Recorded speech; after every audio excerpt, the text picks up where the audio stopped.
useful engine, you know. All the other engines, they'll tell you so. He huffs and puffs and whistles, rushing to and fro. He's the really useful engine we adore. He's a really useful engine, you know. The back controller he taught himself. Now he's got a branch line to pull his very own. He's the really useful engine we adore. He's the one.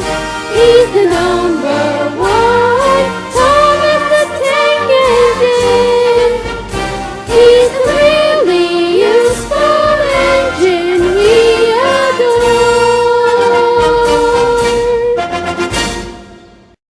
One day, George the Steamroller was waiting for Percy to take him to a new workplace. George was being rude to Rheneas and Skarloey. "You're just worn-out wheels on worn-out rails. You need rocks for your roads," replied Skarloey, "and we're helping you." "I need to flatten little engines in the scrapyard," retorted George. Then Percy arrived to take George away. He was still rebelling. "Railways are no good. Turn them into roads." The little engines were pleased to see him go. "Rollers are rubbish, so good riddance," they called. George grumbled all the way to the old branch line. He was going to turn it into a road. When they arrived, George was rude again. "Bumpy ride on rotten rails. I'm glad it's over." "So am I," said Percy. "Huh," huffed George.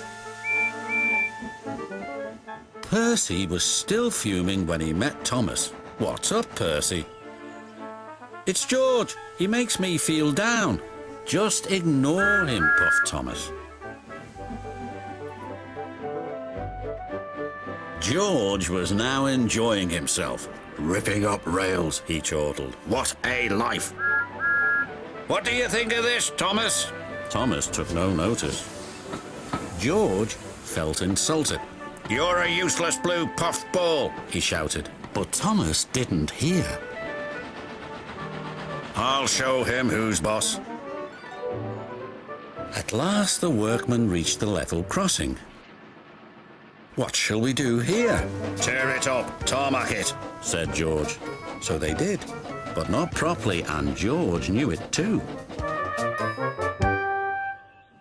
Later, Thomas was travelling home on the same line. He was pulling trucks filled with vegetables. The signalman had forgotten to warn his driver about the crossing. "That's nice, we don't need to stop," said Thomas happily. "Yes, we do," called his driver, but it was too late.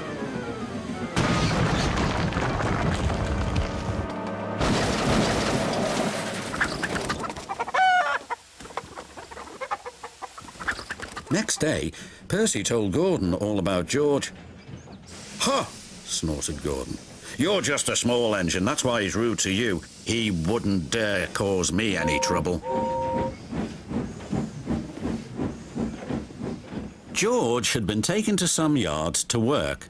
As he was chuffering about, Duck arrived with a train of empty trucks.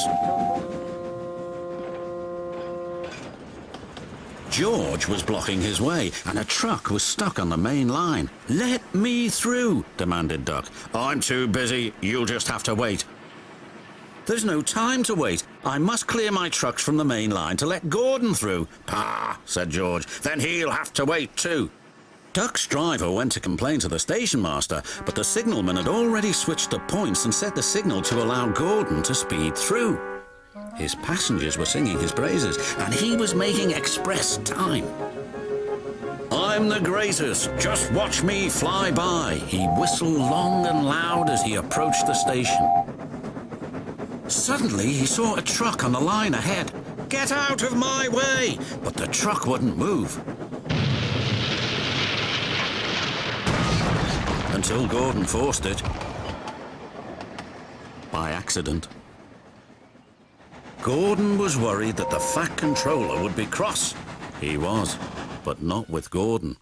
"Whoever caused this disturbance will have me to answer to." And he did, a few days later. Look who's here, said Thomas. George had been found out by the Fat Controller and punished. He looked miserable. Now we'll get some peace at last, said Percy. I want to get rolling again, but I've got to wait a whole week till I do. And then you'll be just as rude as ever. Eh, George? I hope not. Don't you?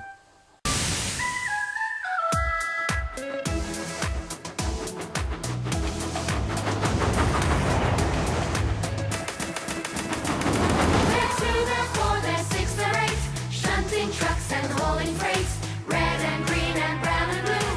They're the really useful crew, all with different roles to play. Round Christmas shed so far away, down the hills and round the bends.